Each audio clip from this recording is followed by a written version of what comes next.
le prince Charles s'est senti comme s'il n'avait jamais existé après un camouflet de ses fils, le prince William et le prince Harry, a affirmé un jour l'auteur royal Robert Jobson. Le prince de Galles entame actuellement une tournée en Jordanie et en Égypte avec Camilla, duchesse de Cornouailles. Une visite prévue au porte-avions britannique HMS Queen Elizabeth a été annulée ce matin après qu'un avion à réaction du navire de guerre s'est écrasé en Méditerranée plus tôt cette semaine.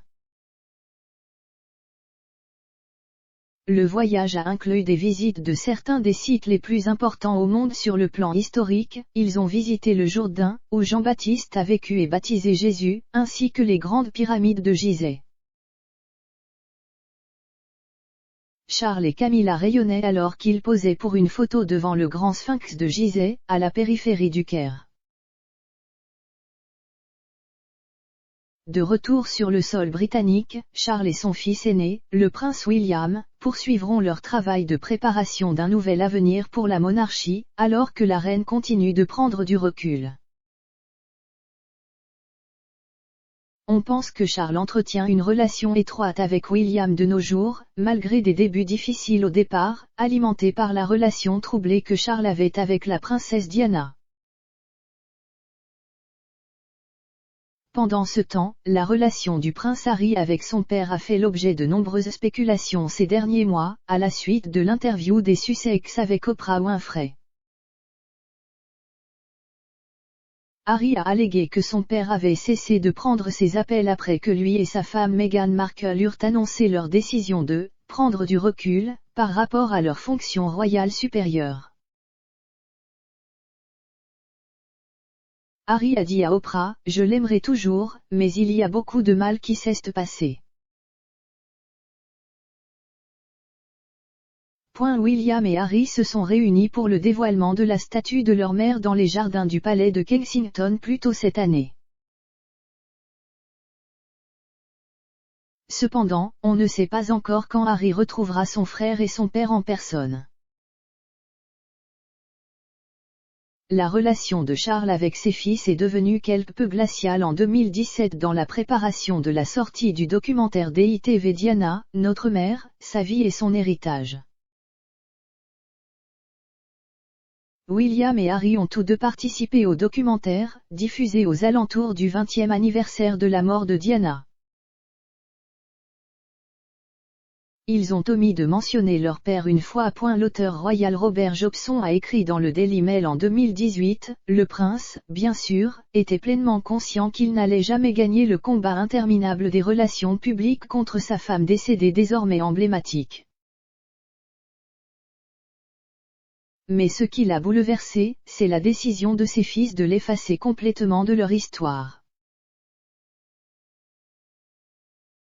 L'un des amis de Charles a déclaré à Monsieur Jobson, c'était comme s'il n'avait jamais existé. Un initié aurait déclaré à l'auteur royal, cela aurait été bien s'il avait reconnu sa contribution à leur éducation. Il était, et essaie d'être, un joyeux bon père. Après tout, le style parental de Charles était plutôt sans précédent dans la famille royale. La reine et le prince Philippe avaient été plus distants pendant sa propre enfance. L'historien royal Brian Way a déclaré au documentaire de 1998 Prince Charles a 50 ans, héritier de la tristesse que, pour la reine, les exigences d'une monarchie constitutionnelle supplantaient vraiment celles d'être un parent dévoué. Charles était déterminé à ne pas être comme ça. Monsieur Way a déclaré, il a fait de gros efforts, je pense, pour être un parent tactile et pratique pour William et Harry quand ils étaient très jeunes. Je comprends qu'il a en fait participé au changement des couches et à leur bain, des choses qu'aucun autre membre de la famille royale n'avait jamais faites avant cela. Dans le documentaire Diana il y a 4 ans, William a déclaré que sa mère lui avait donné les bons outils pour la vie. Aucun des fils de Charles ne l'a mentionné lors d'un lancement de presse pour le documentaire. L'anniversaire, a écrit Monsieur Jobson, a été exceptionnellement difficile pour Charles. La période qui a précédé l'anniversaire, a-t-il déclaré, semblait être une version atroce du jour de la marmotte. Plusieurs documentaires ont été diffusés autour de l'anniversaire, le dernier de tous étant un film de la BBC se concentrant sur les jours entre sa mort et les funérailles. Harry a rendu hommage à son père dans celui-ci. L'une des choses les plus difficiles à faire pour un parent est de dire à ses enfants que l'autre parent est décédé. Mais il était là pour nous, il était le seul sur deux qui restait. Et il a essayé de faire de son mieux pour s'assurer que nous étions protégés et pris en charge. Cependant, Monsieur Jobson a affirmé que des sources proches de Charles ont déclaré que cela semblait trop tard. Les sources ont ajouté, mais Charles, au moins, était pacifié. La reine montre qu'elle compte plus que jamais sur Charles après un récent recul. La reine Elisabeth II dépend de plus en plus de son fils, le prince Charles, pour prendre sa place dans les engagements royaux à mesure que le monarque avance en âge. Cela fait des années que la reine n'a pas voyagé à l'étranger à titre officiel, compte tenu notamment des restrictions imposées par la pandémie de Covid-19. Mais cette semaine, l'héritier présomptif a été rejoint par Camilla, la duchesse de Cornouailles lors d'une tournée au Moyen-Orient, passant 4 jours en Jordanie et en Égypte.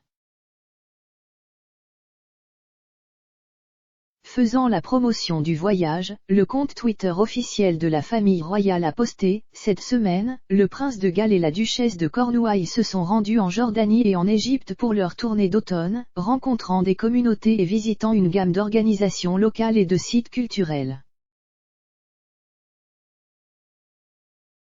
Les inquiétudes concernant la santé du monarque au règne le plus ancien, 95 ans, se sont accrues au cours des dernières semaines et ont été abordées par son fils mercredi.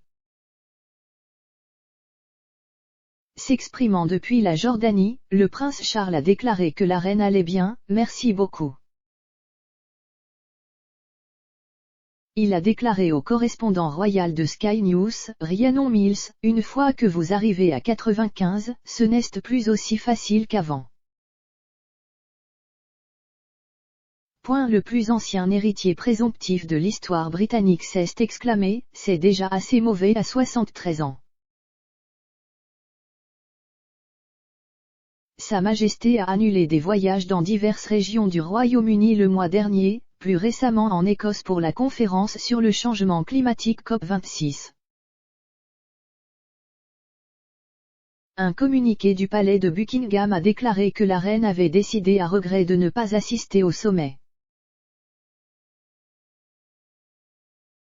Une annulation tardive a précédé le voyage à Glasgow, la reine ne s'étant pas rendue comme prévu en Irlande du Nord pour marquer le centenaire de sa création.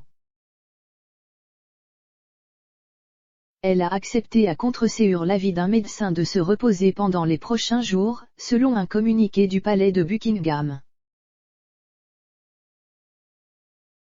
Cependant, bien que les membres de la famille royale aient régulièrement assumé de nouvelles fonctions sur les épaules du monarque ces dernières semaines, la famille royale a tenu à montrer que la reine remplissait toujours ses fonctions. Elle est apparue virtuellement jeudi pour s'entretenir avec l'ambassadeur du Vietnam, après avoir tenu une réunion en face à face avec le chef de la défense sortant, le général Sir Nick Carter, mercredi. Jeudi, le compte Twitter officiel de la famille royale a publié, aujourd'hui, la reine a tenu une audience virtuelle avec son Excellence M. Nguyen Oanh Glong, ambassadeur du Vietnam. Il y a plus de 170 ambassadeurs et hauts commissariats basés à Londres. Chacun a une audience de la reine après avoir pris son rôle. Sa Majesté n'a pas assisté au service du dimanche du souvenir au cénotaphe après s'être blessée au dos juste avant l'événement. Une déclaration du palais de Buckingham a déclaré que la reine était déçue de manquer le service, mais, l'ayant fait une entorse au dos, elle a décidé ce matin avec grand regret qu'elle ne pourra pas assister au service du dimanche du souvenir d'aujourd'hui au cénotaphe. Le palais avait précédemment décrit la ferme intention de Sa Majesté d'y assister après avoir manqué une série d'engagements publics depuis la seconde moitié d'octobre. Lors du service de dimanche, un prince émotif Charles a déposé une couronne au cénotaphe au nom de sa mère, dirigeant l'hommage de la famille royale aux personnes tuées au cours de la guerre. Il était flanqué du duc de Cambridge, de la princesse royale et du prince Édouard, lui rendant également hommage.